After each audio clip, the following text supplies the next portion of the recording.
What is up, everybody? Welcome into this staple show, Shout a Buffalo Football podcast. We are live with the man of the hour, the man of the week, Jon Scott, formerly of Spectrum News, now the fresh, brand new sports director, Channel 2 WGRZ in Buffalo. Joined as always by Ryan Talbot, my tag team partner. Jon, it is a big week. How are you? Congratulations. Thank you. Really appreciate it. Yeah, it's been a whirlwind. This has been something I know you and I, Matt, have been discussing for quite some time now where are things in the process? And I'm sure a lot of people can relate when you're going through job stuff. It goes a lot slower than probably anyone would really like. And that certainly was the case here. But the end goal was met, thankfully. And I could not be more excited to hop on and lead the sports department at Channel 2 WGRZ here in Buffalo. I remember when, and it was only a few days ago, so this isn't impressive, but when you tweeted that you were leaving Spectrum, I can't imagine how many texts that you got from people, because I think I got about 10 or 15. What's going on with Jon? What's going on with Jon? Ryan was actually one of them. And Ryan, what was your first reaction? Because I think a lot of people were panicking that Jon was leaving the beat. Yeah, that's what I was doing. I mean, I know he has those Ohio roots, so I was a little worried he was heading back that way. So I'm glad to hear, though, that it's WGRZ and he's staying on the beat.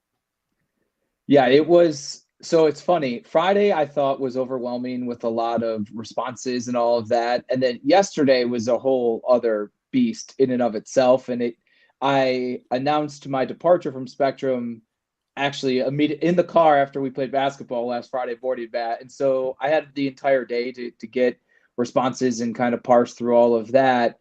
But yesterday it came together and everything came out like in the evening. And I'm trying to still get some stuff done logistically. And I had dinner with Jonathan Acosta and Lindsay Mopper, the two people I'm joining with at Channel 2 in the sports department. So we were just out and about. My phone is just nonstop. And it just like I poured a glass of bourbon when I got home at like 10 o'clock. And I'm like, I'm just going to finally go through all of this stuff.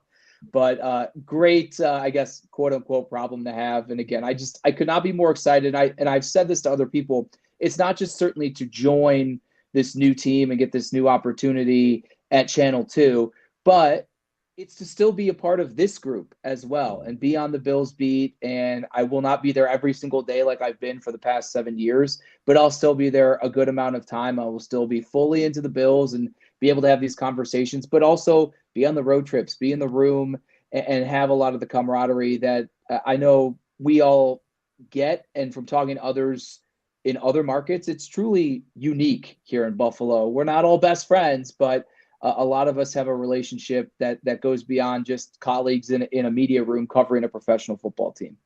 There's so much to get to Bills wise, and we are going to dive into it. What I did was I put out a call to our Shout Insider text group, asked for what they want us to talk about. And this is going to be their show here in a few minutes. A lot of people excited about Jon's perspective added to, this night. The night before, we talked to Brandon Beane, Sean McDermott. The first time we hear from Josh Allen since the Stephon Diggs trade tomorrow at One Bills Drive. So still a lot left this week to get into. But I wanted to say before we go too far, something about you. I've long told people, and I'm not just telling you this because you're on the show and you're a friend of mine, but I think that you've been one of the best kept secrets in Buffalo sports media. And I think a lot of people that really pay attention to the scene appreciate and respect your work.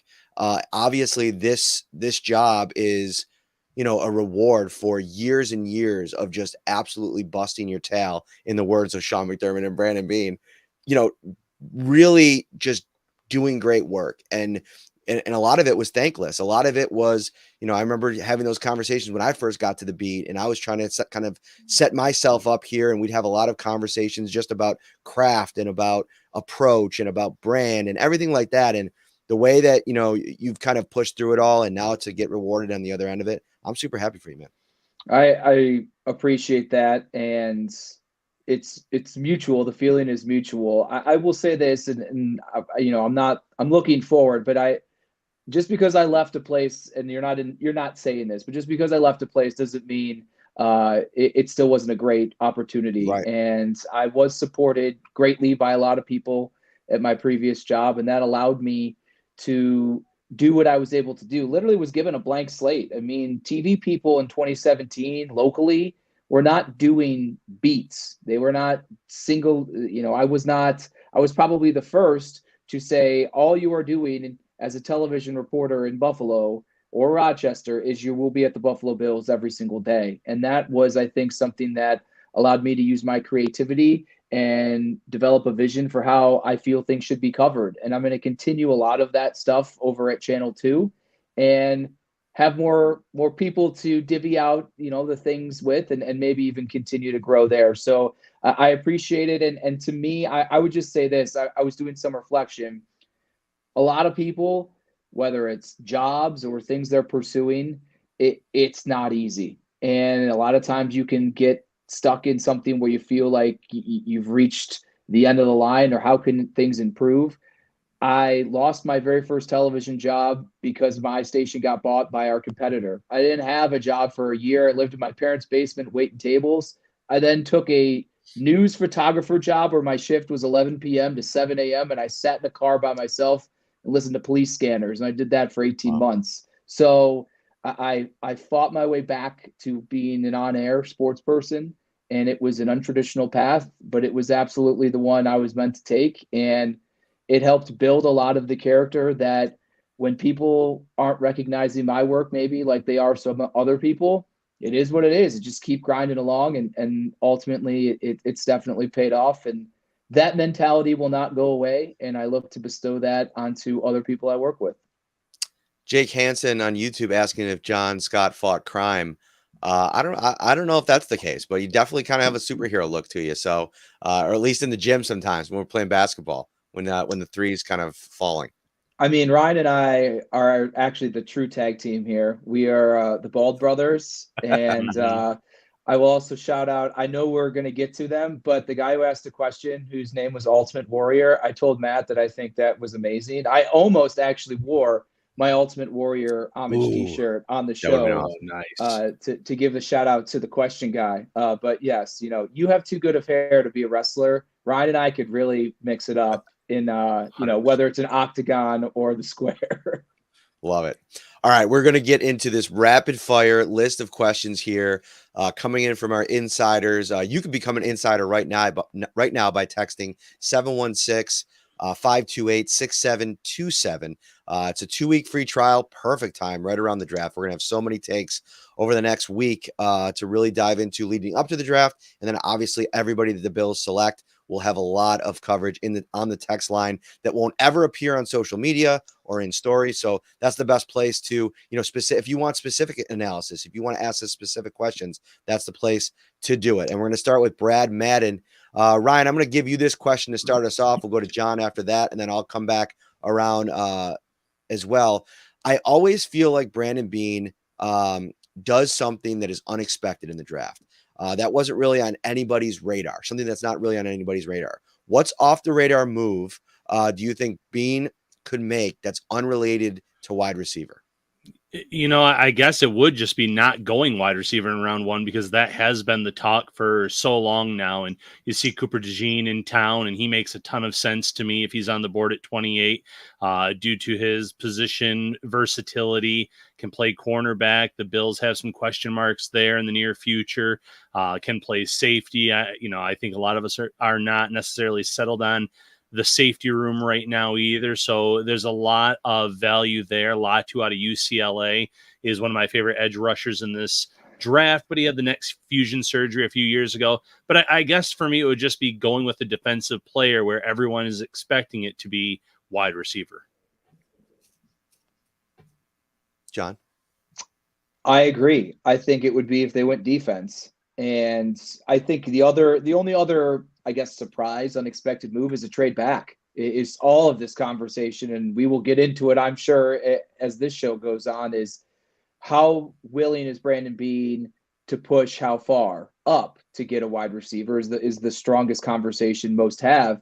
But what if he feels the opposite and thinks that the price is right, or the crop that is in the 28, late 20s, end of the first round is just as good as and deep enough that he could acquire more maybe mid day 2 picks and have some extra second rounders and still get the same caliber wide receiver and address defensive end or interior or safety or even cornerback or whatever it may be, interior offensive line. I mean, this team, it doesn't have holes, I wouldn't say. I mean, it has holes, but they're not as striking as maybe some people think. But they definitely have a lot of positions that could really use some addressing, and maybe that would be the alternative that would really kind of shock us. And I'm not saying people would probably be happy with it, but it could be a way where it's all right.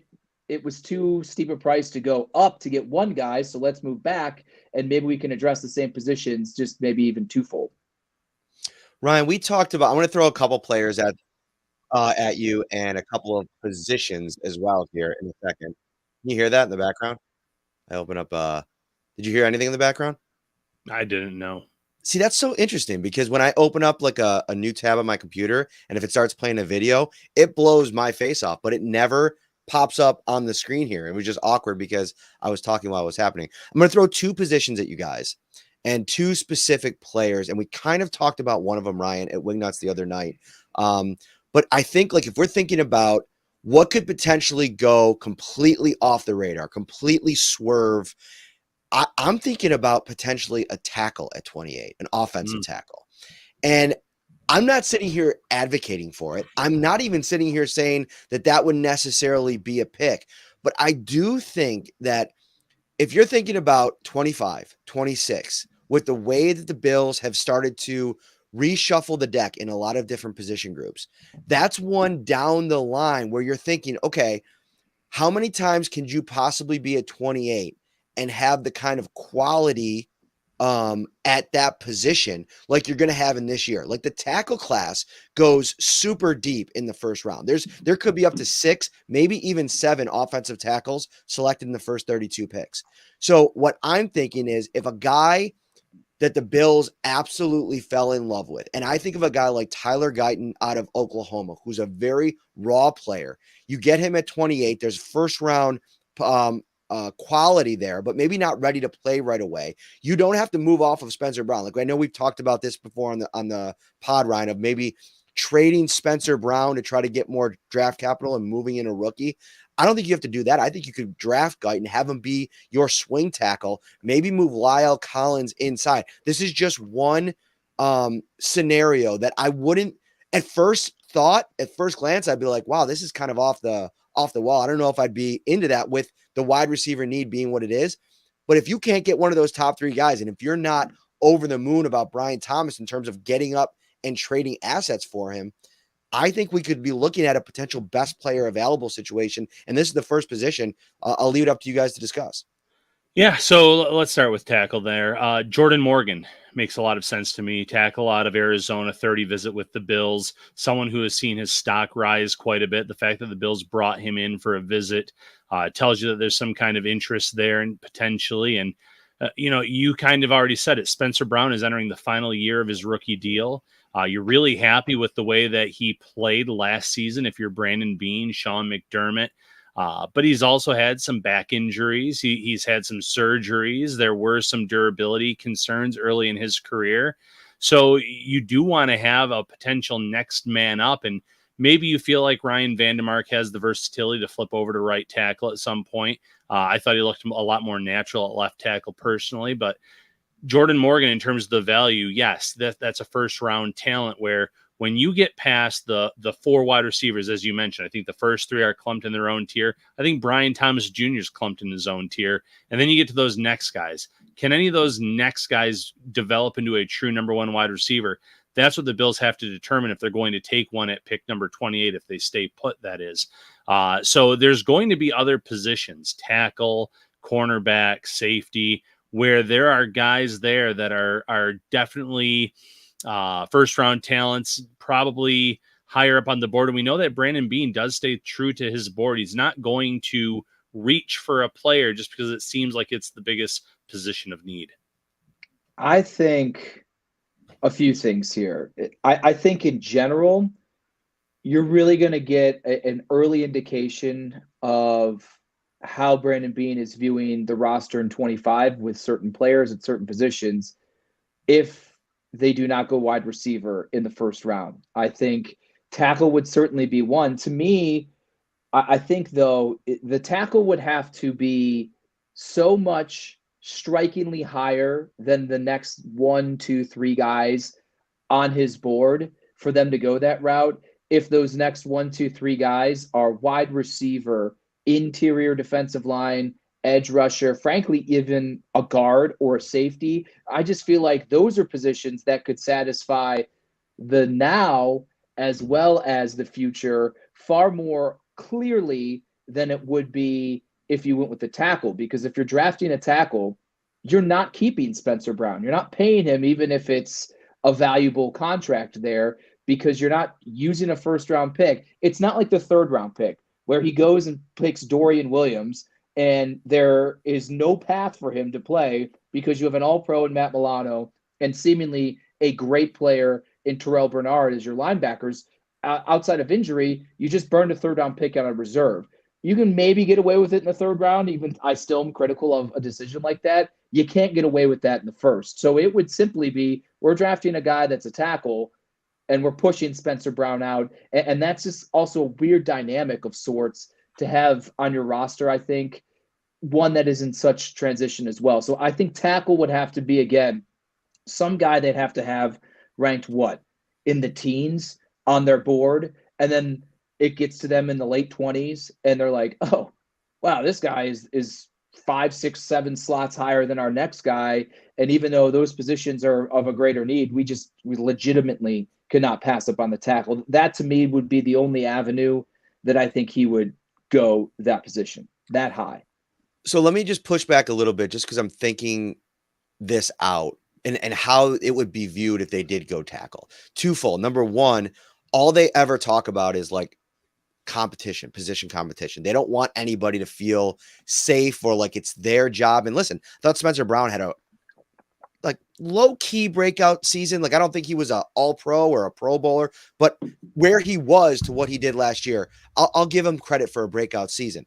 But if you're the Bills, like I don't think a pick, even at this spot, is one that you're making for necessarily 2024. I think it's protecting yourself if you lose Spencer Brown. And on the other end of the thing, and I know some people might push back and say, well, you'd have to trade Spencer Brown because if you're drafting like a Tyler Guyton, and I bring him up specifically, now his athletic score isn't as high, so maybe this isn't a great comp to Spencer Brown, but for like size-wise, 6'8", 34 and a 1/8 inch arms, 322 pounds. He's actually a little bit bigger, broader than Spencer Brown was coming out. A little bit more refined as a blocker, a little bit more known for his run blocking as well. So maybe not like a perfect fit, but I feel like it's that kind of situation where you're looking at this in free agency. And if Spencer Brown goes out and has another spectacular year and signs a massive free agent contract because of the size and because he has 2 years where he started a bunch of games, had a lot of production, now you're looking at potentially a true comp pick on the other side of things. And I know we all saw what happened with Tremaine Edmonds, so maybe too soon on that conversation. But I just think that there's layers to this that I think you can at least think about. Now, I want to bring this up too. I want you both to respond to that. Scott Moranto, one of our regulars and one of our basketball buddies, center Zach Frazier at number 28 would be off the radar. He's talking about interior offensive line. Another offensive lineman, center guard Graham Barton at 28, who has been a huge riser throughout the entire draft process. He can even play all 5 positions and go outside. I guess I'm asking too, like with all these different options on the line, what are Bills fans going to be thinking about Friday morning if they go out of the first round with an offensive lineman, tackle, guard, center, whatever? I'll say this.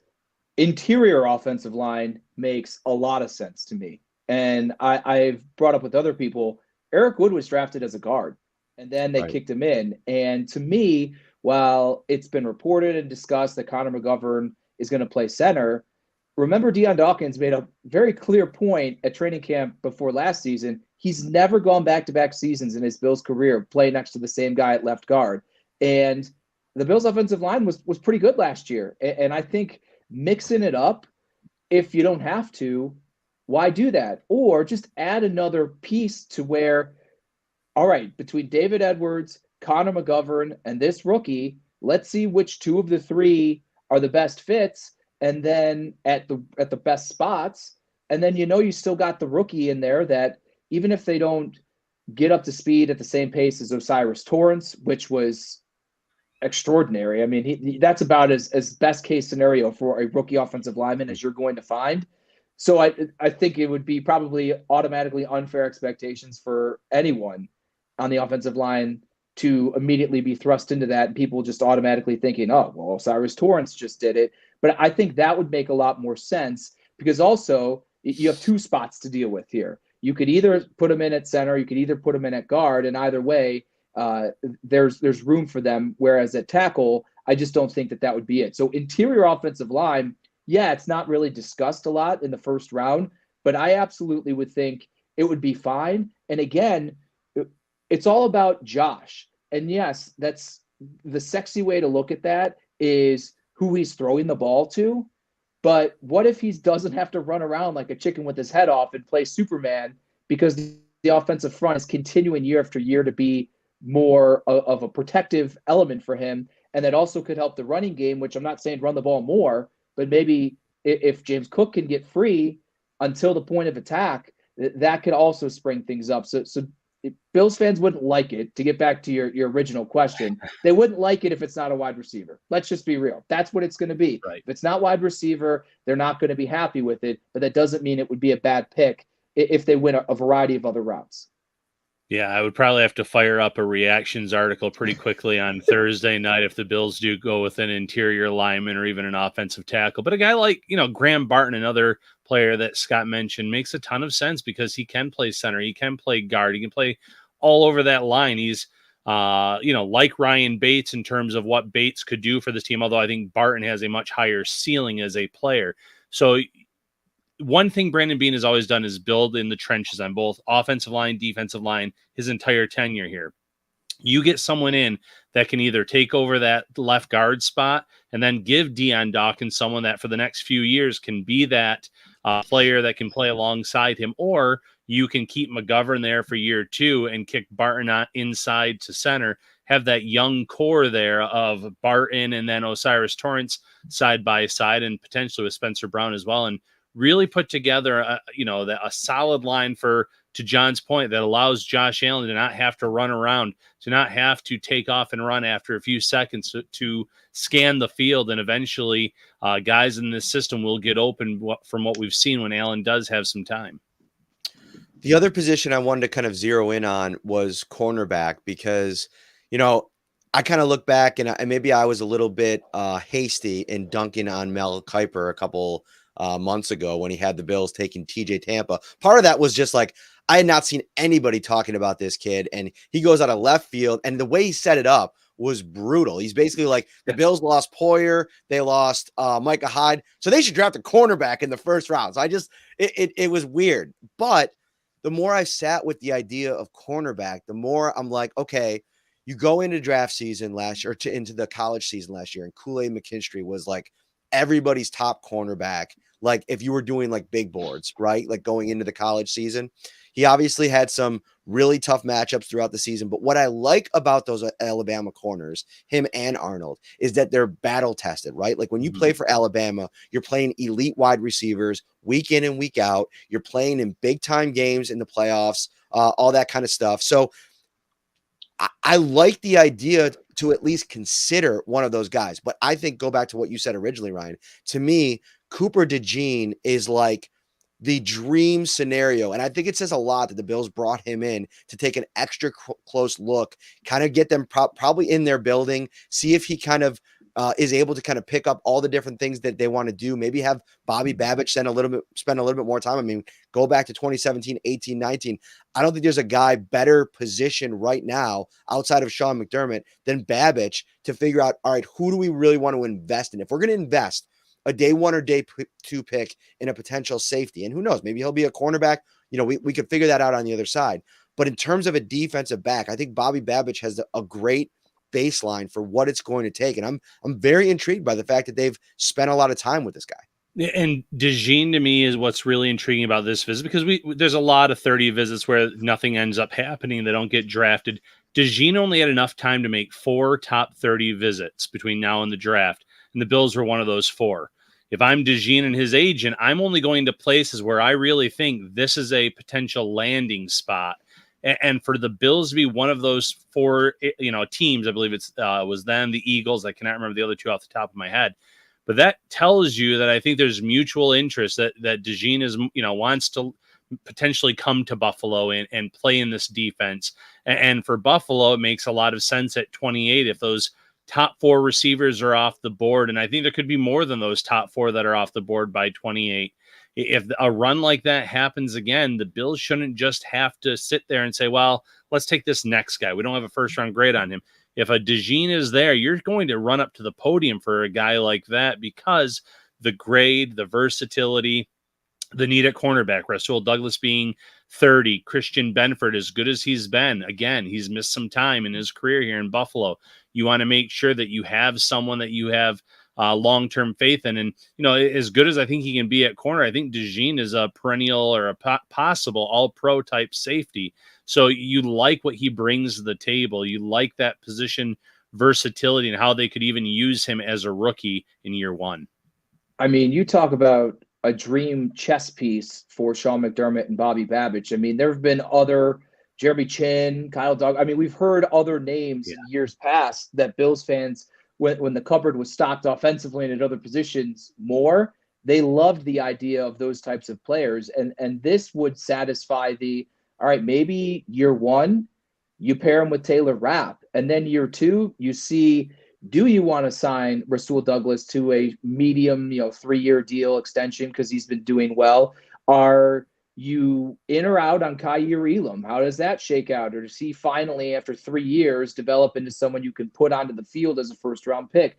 Christian Benford, now he's been in that position. There have been some injuries that he's had to miss time. He's been solid.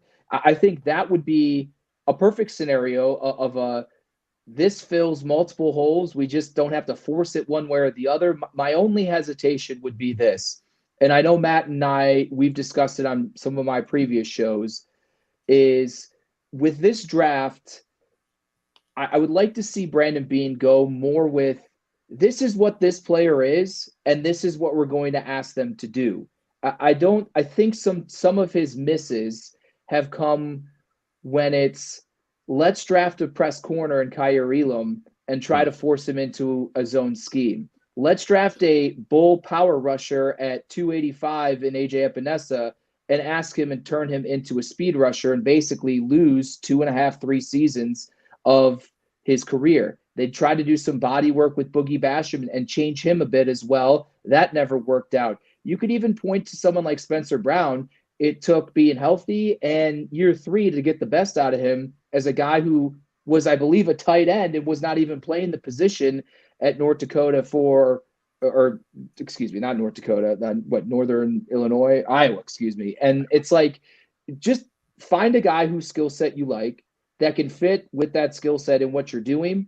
And my only hesitation with going the DeJean route would be, if you want him to be a safety, let him be a safety. If you want him to be a corner, let him be a corner. The yo-yo stuff, to me, especially for a young player trying to just simply acclimate and keep their head above water, is not always the best path and starting jumping off point for a young player. And I think that's a valid talking point, because a lot of the guys that they have cross-trained or tried to cross-train were players at the bottom of the roster that you weren't sure they were going to make the roster. Cam Lewis, and I'm blanking on him now. He played at Notre Dame. What's Saran Neal? But he played at Notre Dame and he went to the Bengals. Nick McLeod, yeah. So these guys that they're trying at different spots, it's one thing if they're a bottom of the roster, late round pick, UDFA, but you're right. If it's a first round pick, let him pick that, or say this is your position. This is where we're going to play you in 2024 and beyond. And it's why I'm glad there was so much chatter of the should Christian Benford move to safety. I'm glad that they didn't. He's played well at corner. Why force him to a different type of position? And oh, by the way, you still have Cam Lewis to fulfill that role. You don't need multiple guys to do that. And to your point, I think Cam is great at it. So there's no need to invest in a high draft pick and yo-yo them around unless that is, like a Kyle Hamilton is an incredible weapon that you can use in that capacity, unless you want to utilize him in that way. I put out the call to our text insiders on the Shout text line for questions that we're firing through. We're spending a lot of time on this first one. I think it's a really, really good question and a fun conversation exercise to go through. If you want to become an insider, text 716-528-6727. 2-week free trial, $3.99 a month after that. The Shout text line is brought to you by Carrie C. Beyer, attorney with the law offices of Francis M. Litra, located at 237 Main Street in Buffalo, New York. If you or someone you know is seriously injured, give them a call, 716-852-1234, or check out litralaw.com. Before we jump to the next conversation, I want to go back to, you brought up Kaiir Elam, and you did Joe Biscaglia's podcast today. I'm hopping on with him next week on the Buffalo Beat. He does a great job over on that show. But my man, we had a massive disagreement on the Super Pod that we did with you a couple months ago about Kaiir Elam's trade value and if he has any. So I want to kind of spin that around the table here. Like, where do you feel like Kaiir's trade value is at? Where do you see him fitting into this room? Because there's not a lot of depth at that position. I know they have a couple cornerbacks, including another Pittsburgh, Devonshire, I think his name is, Pittsburgh cornerback that's been in our top 30. They're looking to add players. But I think Kaiir Elam is actually in a really important role as the top corner off the bench behind Douglas and Benford, both guys who over the course of their career have had some issues with getting injured. So I think we'll start with those two questions. What is Kaiir Elam's trade value? And could the Bills afford to lose him if they were to trade him away? I think the trade value is probably somewhere on day 3 of the draft, maybe a 5th, 6th round pick right now, in my opinion. I don't see it being much higher than that. I know, former first round pick. There are teams, though, that are going to say, well, he'll fit our system a lot better, but I don't think they're going to go out and offer a high pick for a player that has struggled early in his career, that knows that maybe he doesn't fit Buffalo's system.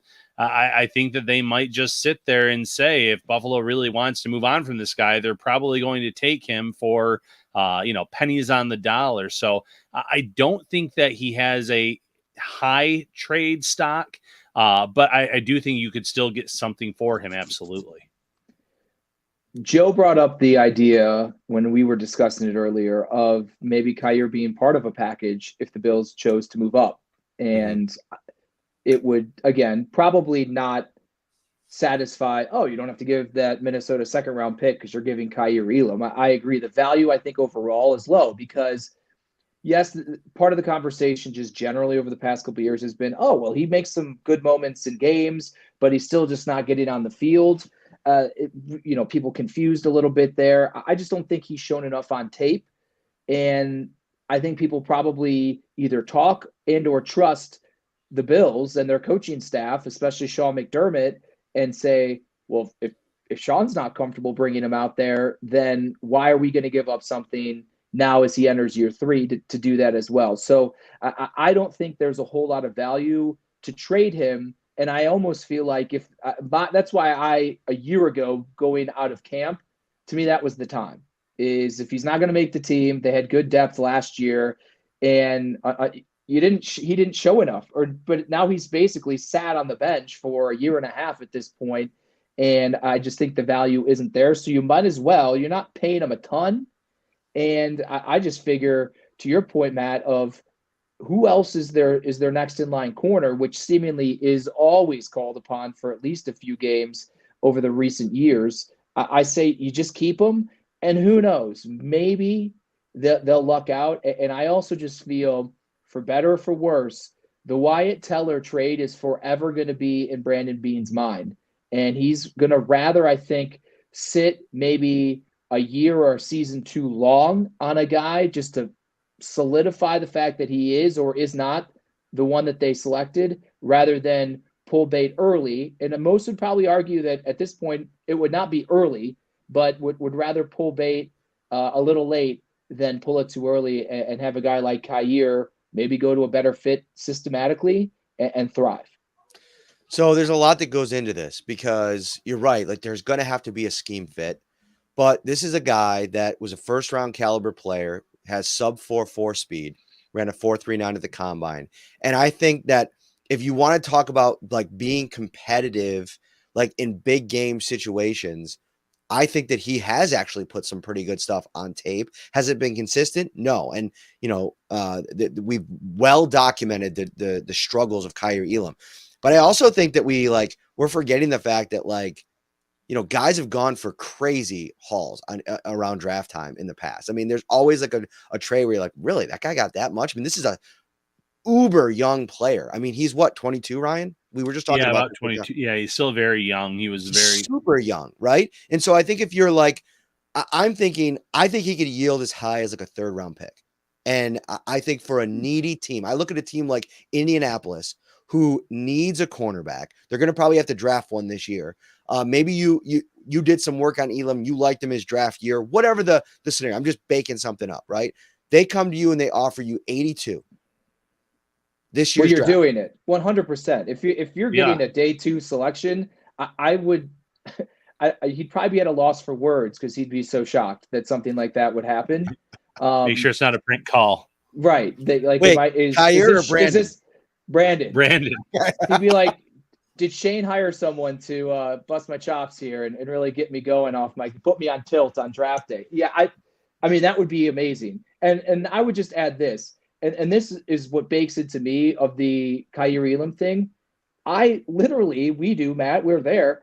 Kyrie's working his tail off all the time. So that's what I think confounds me of the why is this not working? Because it's either he's not trying or he's not talented. Well, I definitely think he's talented, and I see him trying and putting in the extra work literally almost after every single practice. So that's where, even as we enter the 3rd year of this conversation, I still don't have a good answer as to why it hasn't worked. But because of that, I still don't think you're yielding a day 1 or day 2 pick. If you asked a 4th for him, I think I would still run it on up there and do that. But I don't think it's going to happen. No, I agree with that. I mean, 5th round is where I think is where you'd probably get that pick for Elam. And at that point, you have to weigh the pros and cons of it. You're hurting your own depth by trading him away. At that point, you're not getting a great return, and you're hoping that in this year that he's finally going to feel more comfortable in a zone coverage, and after all that work, that maybe it'll start paying off for him. I wish I had like some like wrestling ring ropes that I can kind of shake right now because we're going to the Ultimate Warrior. Let's go. There we go. Pump it up, baby. Pump it up. Wait, Ryan, did you do that on one of our shows at training camp? I believe I did. Yes. Yeah. Shaking the ropes and yeah. Need great. The tassels on the arms. What this comes from the Ultimate Warrior on the text line. What is the different skill set between Adonai Mitchell, Brian Thomas Jr., and Xavier Legette, and who would you take if all 3 were available? Ryan, I think first and foremost, all 3 of these guys super athletic, like guys that ran fast times, that are going to give you some like that speed dynamic, all can play on the boundary, all has some versatility. I think that, Brian Thomas is kind of like in a class of his own because I think he's a little bit cleaner of a route runner, and there's still a lot of room for him to grow in that area, which I think makes him even more intriguing. He's got a lot of deep ball, a lot of like touchdown production at LSU. You got AD Mitchell, who really only has this 1 year of high-end production. And the knock on him is while he's speedy, while he has some really good games, the Alabama game is probably his premier game last season. He takes plays off, maybe not as engaged in the blocking department, although Dane Brugler wrote that he did block a bit on tape. And then Legette, if you're talking about production, the least amount of production. Yeah, I mean, you pretty much nailed it there. I think you want to look at different intangibles, though. Brian Thomas Jr. was the best against press. He did very well against press. That's something you want to look for, someone that doesn't get jammed up at the line. That's somewhere where Legette kind of struggled a little bit. Legette only has that 1 year of production. You probably want to see a little bit more of that. AD Mitchell, it's the intensity type of questions. It's the work ethic. There was a article today that talked about him having diabetes and some concerns there about controlling that. So there's things that you want to at least know about. Are you comfortable with him as a player? Can you coach him to not take plays off? The talent's there. He's a cradle catcher a little bit too, although he didn't drop a lot of passes in his career. He wasn't the most, sure-handed in terms of using his hands purely, used his body to kind of bring the ball in a lot. So there's little things like that, but you're right. The athleticism for all three of these guys is off the charts. It's just, to me, Brian Thomas Jr. is kind of in his own tier away from these two. Thomas Jr. is a little unpolished, but the upside, you see it. You see the flashes, 6'3", the speed. You can just kind of envision him on the outside in terms of how dangerous of a weapon he could be for this offense with Josh Allen. Yeah, so if all three guys are on the board, John, who are you taking? Brian Thomas. And I agree. I know Ryan said it earlier that it's like the three at the top that everyone knows about. And it seems most are in favor of putting Brian Thomas on a tier of his own. It's like, okay, he's the clear-cut number 4.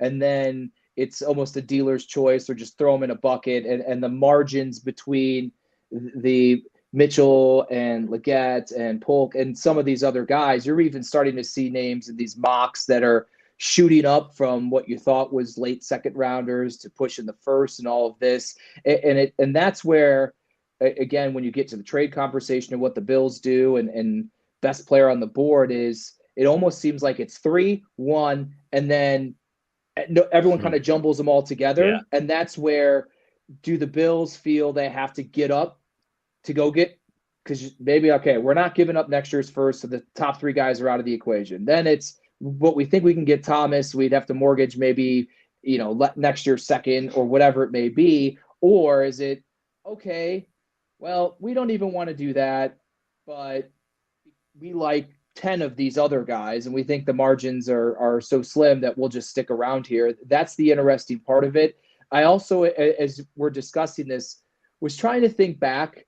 We've done so many drafts, it's so many coverages, and you get so deep into it. I was trying to think of, like, what did I think of certain players that either did or did not then become what they are in the NFL? Did I think that this person was good? How did I talk about Justin Jefferson? Now, that year, obviously, we weren't talking about wide receivers, but how was I talking about Rashee Rice a year ago? There were some things about Rashee Rice where it's like, oh, he's not fast enough, or he was at SMU and he did this and this and this. And it's like, look at Rashee Rice. He might be one of the best receivers from that class, or things like that. So as we're going through this exercise of, all right, rank these 3 wide receivers and differentiate them, I was just kind of thinking back to, in the past when we've done this exercise, how right or wrong have some of these more widely agreed upon evaluations been right or wrong? And it's I can't think of them immediately off the top of my head, but it's just a fun way to kind of also look at the next week and a half as people are really funneling in to say, this guy's good, this guy's not, and nitpicking, because we've been talking about this for 3 months at this point. Right. And what's really funny is I was just watching a video with Matt Harmon, and he was talking about how, 1 year after the draft, he's not sure any of those guys that went in the first round on that run are going to be true number 1 receivers for their respective teams. They're good players. Some of them are going to be really good number 2 receivers. So you might find yourselves in that same spot with the Bills this year at 28. Well, this is a really good player, but are they really ever going to develop into a number 1 receiver? Are you just trying to hope and project that a player is going to somehow do that because of the talent around him, the quarterback play, the scheme? It's just fascinating how quickly, like, some of these talks about some of the players have already changed just within 1 year of last year's draft. Would it be bad? Okay. Would it be bad, though, if you got the number 2 before the number 1? Maybe you don't know it at the time. You're hoping the guy that you picked is going to be your number 1. But as long as if you stack the deck, and the Dolphins, granted they didn't draft them both, but let's say the Bengals, for instance, they drafted T. Higgins first. They hoped that he would maybe develop into a number 1. He's a damn good number 2. And then they get Jamar Chase. What if the Bills, obviously everyone's looking like, you lose Stephon Diggs, you got to get the 1 now. I don't think good players are good players. And if you're just restacking and rebuilding the wide receiver room, if they stay at 28 and they take Leggett, or they take Adonai Mitchell, and they're just really good number 2s, I still don't think that long term that's a bad pick for the Buffalo Bills. No, definitely not. I agree with that.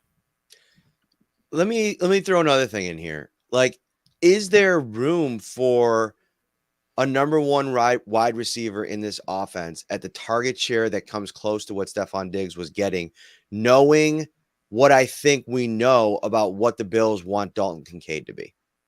I think that's maybe part of why they moved on from Stephon Diggs. They don't feel you have to throw the ball 150, 160 times to one player. Right. If they warrant it, yes. And Stephon Diggs, by and large, warranted that target share. Absolutely.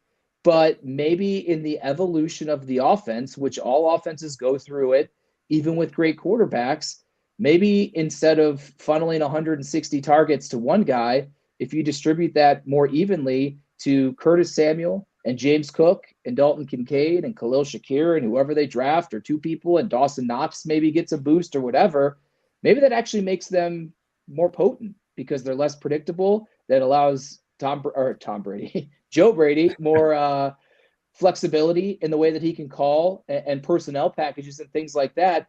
I'm not saying the Kansas City Chiefs are easier to play against or tougher to play against now that it's not Tyreek Hill. You obviously still go through Travis Kelce. I mean, they just flooded it. And if you're right, you're right. You're wrong, you're wrong. They were wrong with Kadarius Toney, but it was fine to do that. They were wrong, it seems like, with Sky Moore, but they're probably right with Rashee Rice.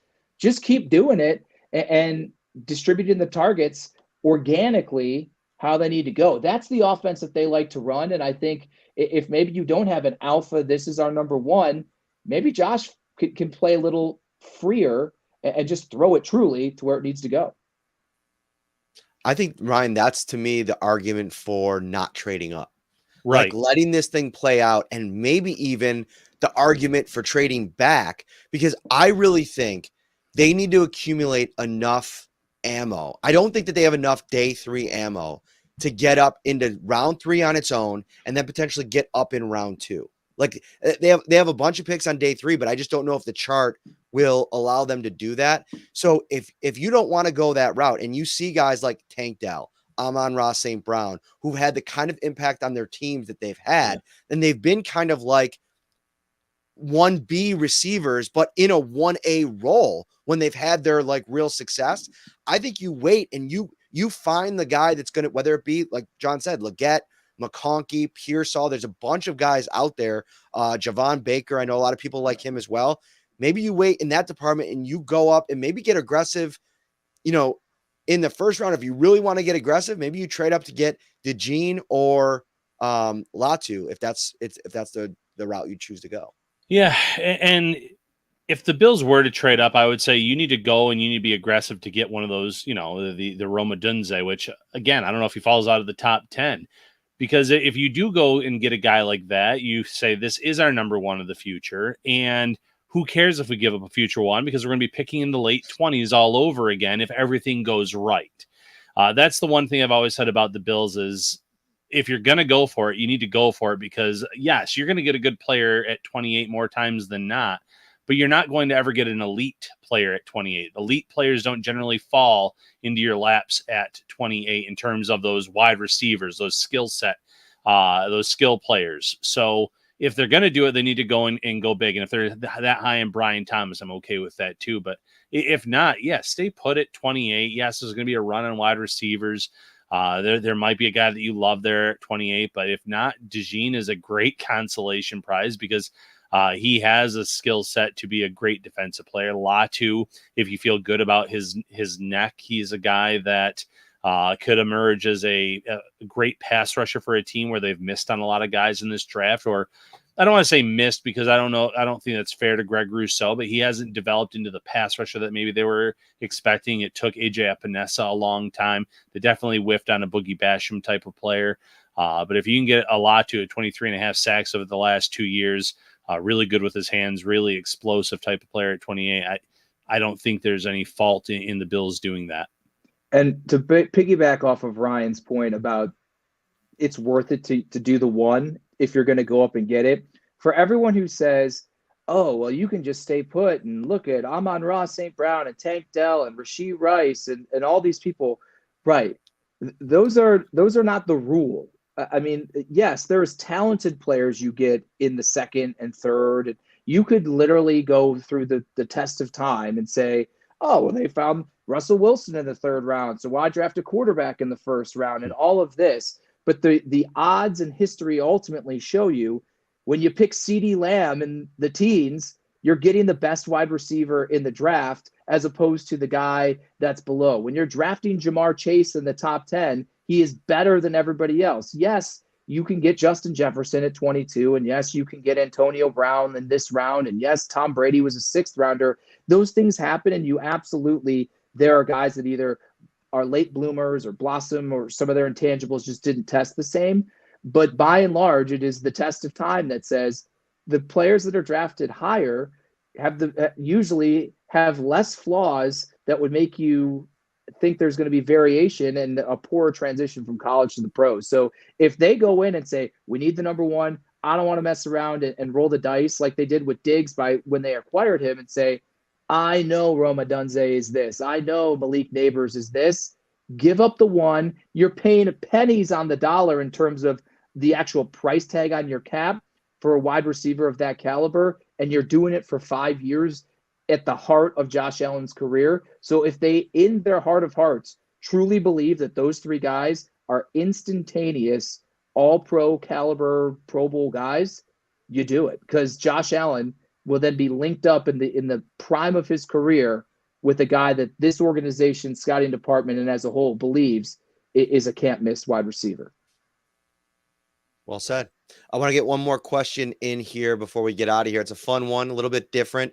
Richard Perks, one of our favorite insiders, which away matchup are you looking most forward to, whether it be traveling, the rivalry, or the food scene? John, you've been to almost all the cities, and you've been to Seattle, which is the one that No, You've not been to Seattle. Oh, so okay. That is my answer. It was, I think I only have 4 left. I have Vegas, San Francisco. Same.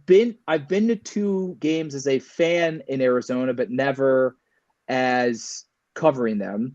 And then Seattle. Those are the only ones I have left. Ironically enough, 2020 COVID, we would have hit San Francisco and Vegas and Arizona, and it got canceled. Yeah. But no, I did not go to the Seattle game the last time around. So that's my pick for this year. Of Seattle's probably a place that, as cool of a city and good things I've heard about it, my wife and I would never say, let's go to vacation in Seattle. So that's where one of these things is for the work trip that I am super stoked for. On this year's schedule, at least.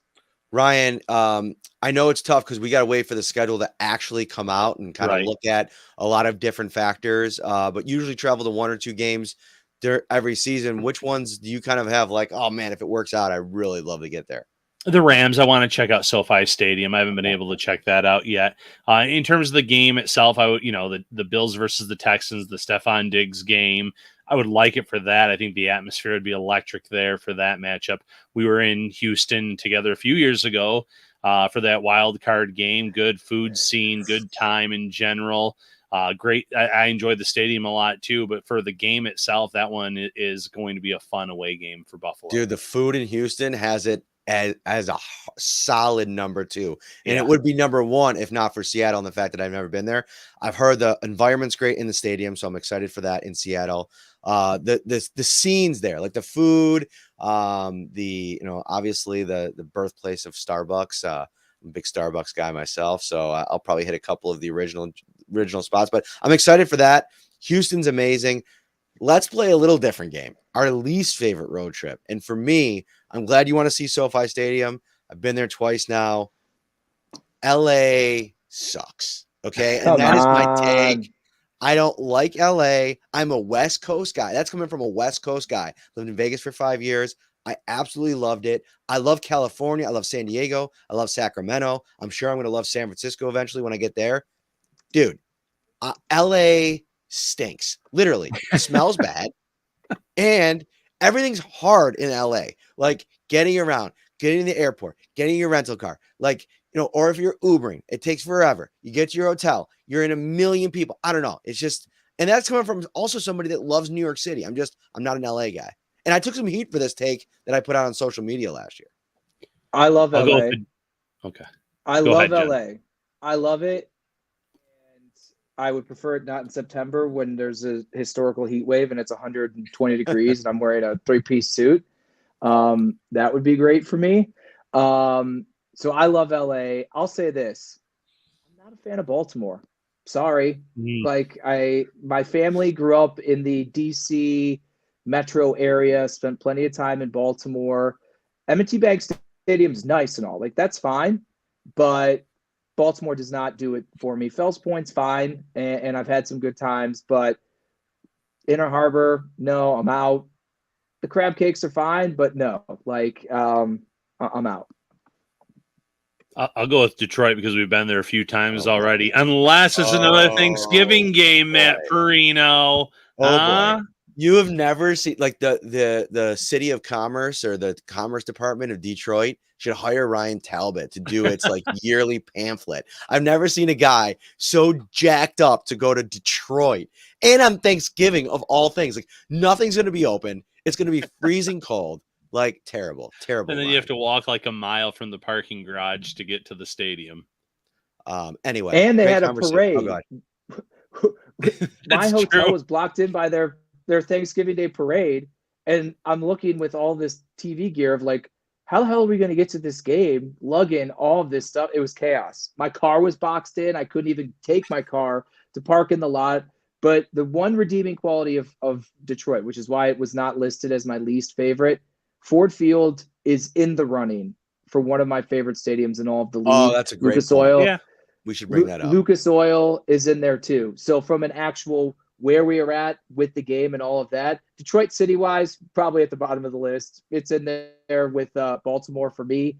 But in terms of the stadium, Ford Field is awesome. And it was what, not to open a can of worms, it's what I wanted the Bills to do. But hey, I digress. Yeah. Yeah, no, I mean that's a tough time for Baltimore and Detroit because that's coming from a guy that grew up in around Cleveland. So at least we're not Detroit. Haven't you seen the video? Come on. Yikes. Yeah, no, that's true. I like Cleveland. I just like giving you a hard time. Jon Scott, WGRZ sports director in the house, giving us an hour on a Wednesday night. Congratulations again, my friend. Ryan and I are still working on the next Wingnuts event. That is going to be sometime in May, either the first or second weekend. I think it might be the second weekend. So start thinking about that. Get that on your calendar. We'll obviously be cooking with a ton of shows next week as we lead up. We'll do our final mock draft.